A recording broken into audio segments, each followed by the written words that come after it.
सभी को नमस्कार। आप सभी इस चैनल से जुड़ें। आज हम एक नए टॉपिक पर चर्चा करेंगे, प्रत्यय। संस्कृत के प्रत्यय, इस संदर्भ में हम अध्ययन करेंगे।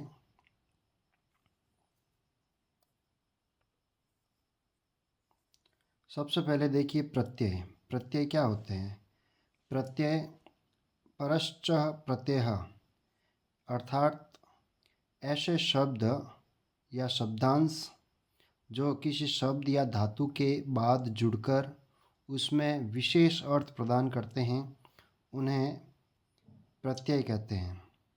परश्च प्रत्यय, अर्थात जो पर अर्थात किसी शब्द या धातु के अंत में जुड़कर उस में विशेष अर्थ प्रदान कर देते हैं, उन्हें हम क्या कहेंगे?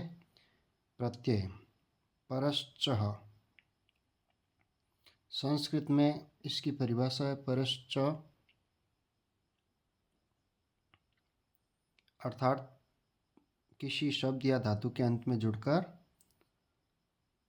उसमें विशेष अर्थ प्रदान करते हैं। परश्च प्रत्यय, ये इसकी परिभाषा है।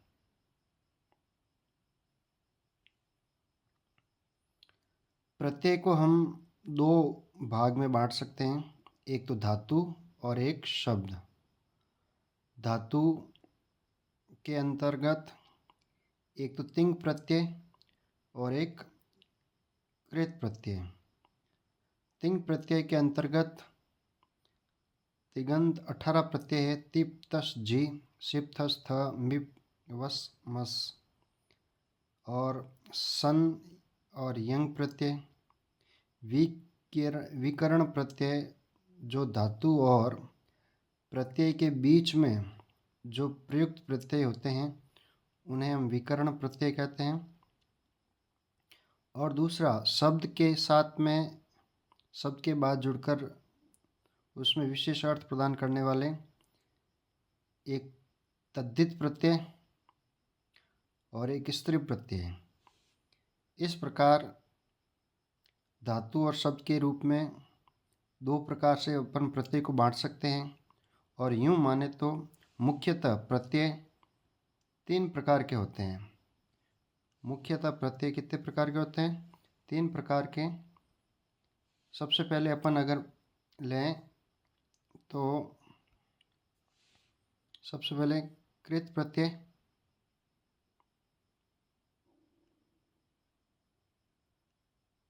दूसरा तद्धित प्रत्यय,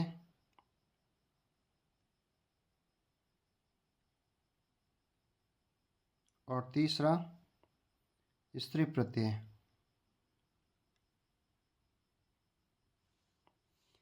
कृत प्रत्यय, इसको भी अपन दो भागों में बांट सकते हैं, कृत्य प्रत्यय और कृदंत प्रत्यय।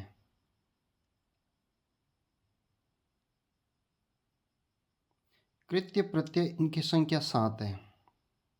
इनकी संख्या कितनी बताई गई है? 7 बताई गई है।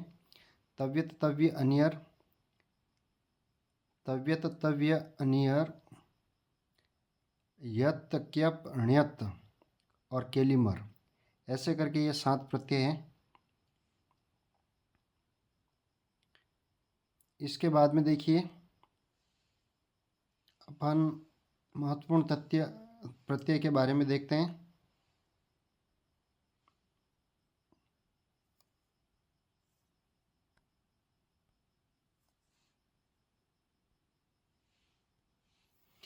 तव्यत प्रत्यय। तव्यत प्रत्यय चाहिए या योग्य अर्थ में तव्यत का तव्य शेष रहता है। और तव्यत प्रत्यय तीनों लिंगों में प्रयुक्त होते हैं। तव्य तव्या तव्यम, तव्य तव्या तव्यम। कहीं कहीं टव्य त के स्थान पर ट आदेश हो जाता है, टव्य टव्या टव्यम। दूसरा त्रिच प्रत्यय। त्रिच प्रत्यय, त्रिच का त्रिशेष रहता है, कर्ता या वाला अर्थ में प्रयुक्त होता है। और यह प्रत्यय भी तीनों लिंगों में प्रयुक्त होता है। पुल्लिंग में ता, स्त्रीलिंग में त्रि और नपुंसकलिंग में त्रि। इस प्रकार से ये तीनों लिंगों में प्रयुक्त होते हैं। तव्यत का तव्य शेष रहता है। तव्यत प्रत्यय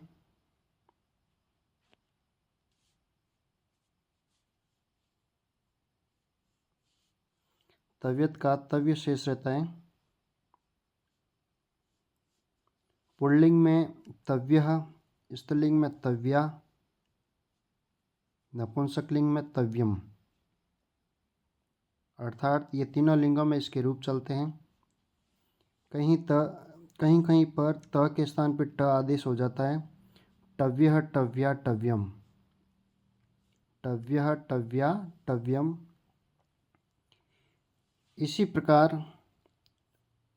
तव्यत प्रत्यय चाहिए या योग्य अर्थ में प्रयुक्त होता है।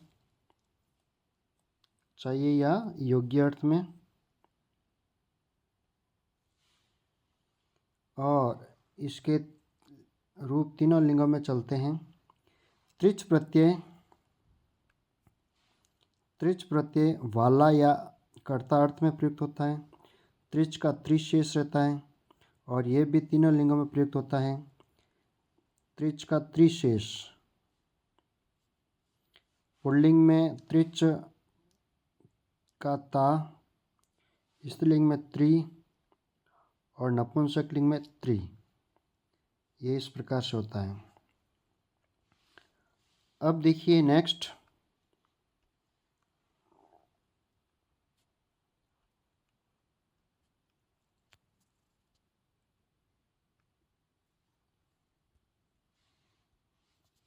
तुमुन प्रत्यय।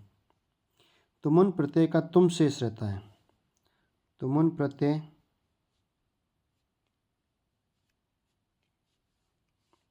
इसका तुम शेष रहता है। धातु के पीछे जब ये जुड़ता है तो इसका केवल एक ही रूप बनता है। के लिए के अर्थ में प्रयुक्त होता है। के लिए, पठितुम पढ़ने के लिए, खादितुम खाने के लिए। इसका एक ही रूप होता है। अर्थात तुमुन प्रत्यंत जितने भी शब्द हैं वो सब अपने आप में अव्यय कहलाते हैं।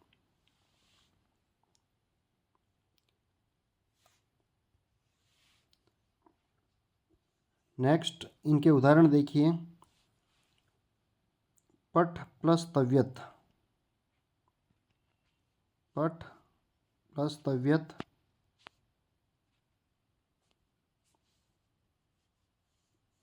तो पुल्लिंग में होगा पठितव्यः,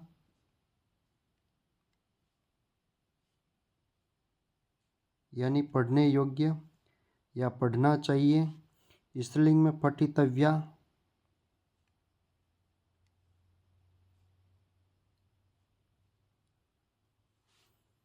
नपुंसकलिंग में पठितव्यम।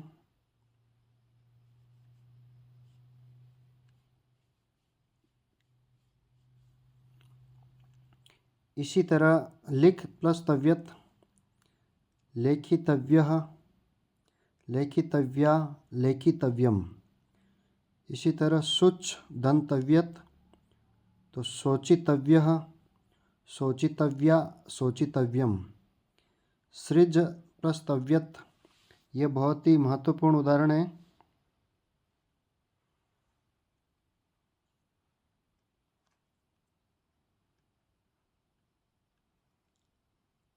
सृज प्लस तव्यत।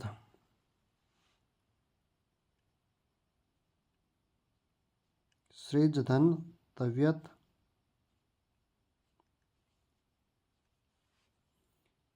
तो पुल्लिंग में इसका बनेगा स्रष्टव्यः,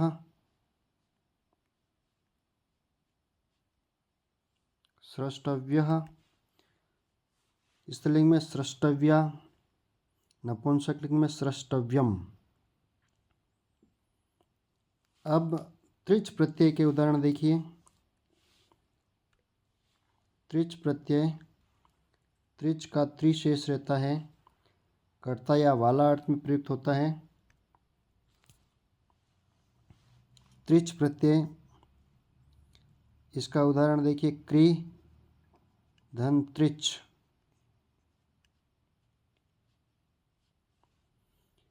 त्रिच का त्रि शेष रहता है। अब देखिए यहाँ पर क, इसके अंदर री है तो क्री, तो री के स्थान पे अर आदेश हो जाएगा। तो इस प्रकार से बनेगा कर।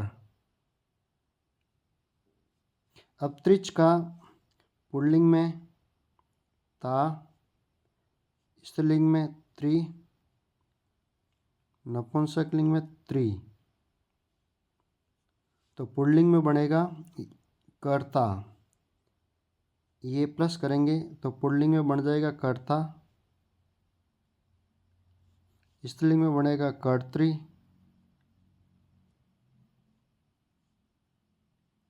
ये र है ना, इसके ऊपर चला जाएगा, ये र इसके ऊपर चला जाएगा, और ये र नपुंसकलिंग में कर्त्री।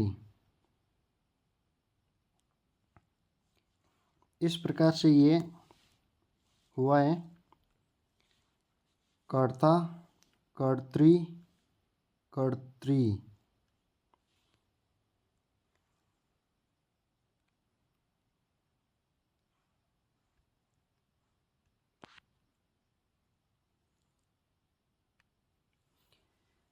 इसी तरह देखिए पठ धन त्रिच,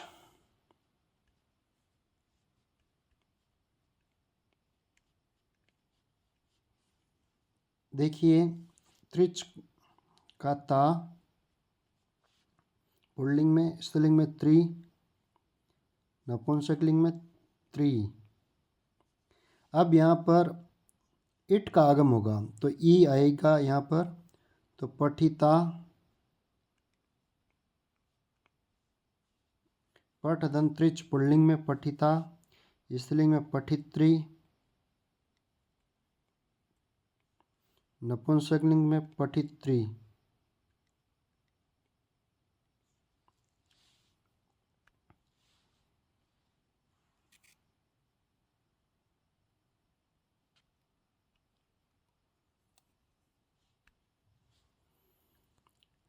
क्री धन तुमुन प्रत्यय,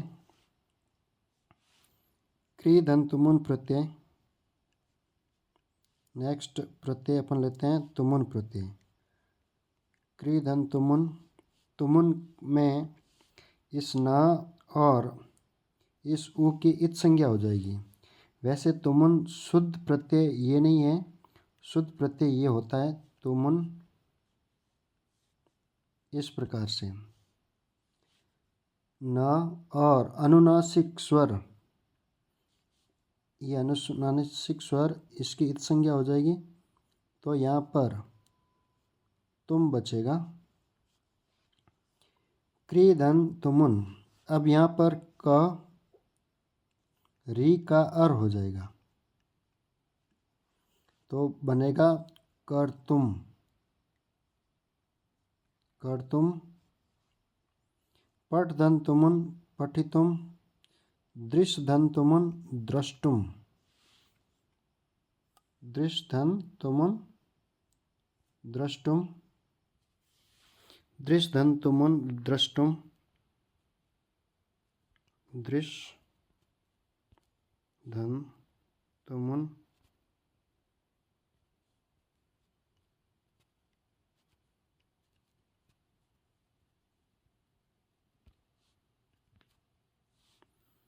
तो यहाँ द्रष्टुम बनेगा, द्रष्टुम।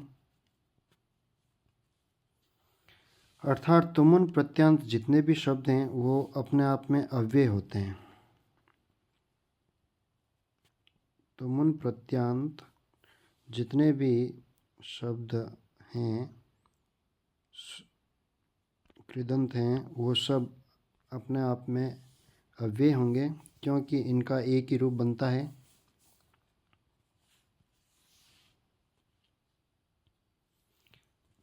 अब देखिए तव्यत, त्रिच और तुमुन प्रत्यय के एक साथ में उदाहरण। दा धातु से तव्यत प्रत्यय करने पर दातव्यः, पुल्लिंग में स्त्रीलिंग में दातव्या, नपुंसकलिंग में दातव्यम। त्रिच प्रत्यय करने पर दाता, दात्री, दात्री। और तुमुन प्रत्यय करने पर दातुम, दातुम। नम धातु तव्यत प्रत्यय तो नंतव्यः, नंतव्यः। त्रिच प्रत्यय करने पर नंता और तुमुन प्रत्यय करने पर नंतुम।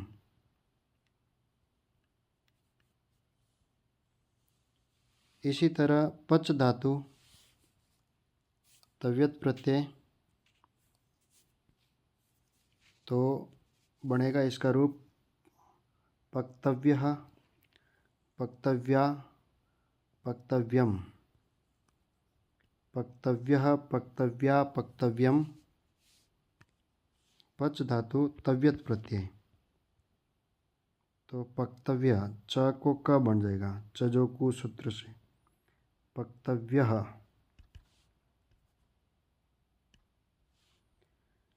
और त्रिच प्रत्यय तो पक्ता, तुमुन प्रत्यय से पक्तुम।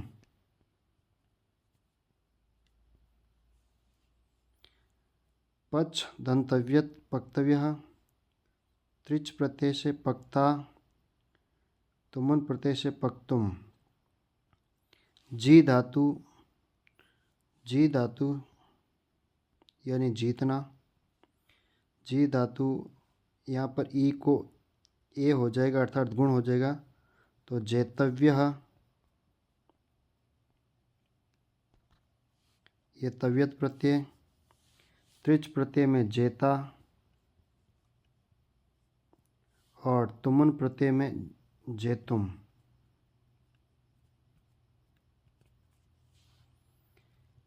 इसी तरह श्रु तो श्रु ऊ को ओ आदेश हो जाएगा, गुण हो जाएगा तो श्रोतव्यः। त्रिच प्रत्यय करने पर श्रोता और तुमुन प्रत्यय करने पर श्रोतुम। ब्री से बनेगा भर्तव्यः, ब्री धन तव्यत प्रत्यय भर्तव्यः, कर्तव्यः। जिस प्रकार क्री धातु तव्यत प्रत्यय कर्तव्य, इसी प्रकार ब्री धातु भर्तव्यः। ब्री धन त्रिच तो भर्ता, ब्री धन तुमुन प्रत्यय तो भर्तुम। इस प्रकार से हमने तव्यत प्रत्यय, त्रिच प्रत्यय और तुमुन प्रत्यय के बारे में अध्ययन किया। आशा करता हूँ कि आपको ये तीनों प्रत्यय आसानी से समझ में आए होंगे। नेक्स्ट वीडियो में और अपन नए प्रत्यय के साथ में पढ़ेंगे। जय हिंद, जय भारत।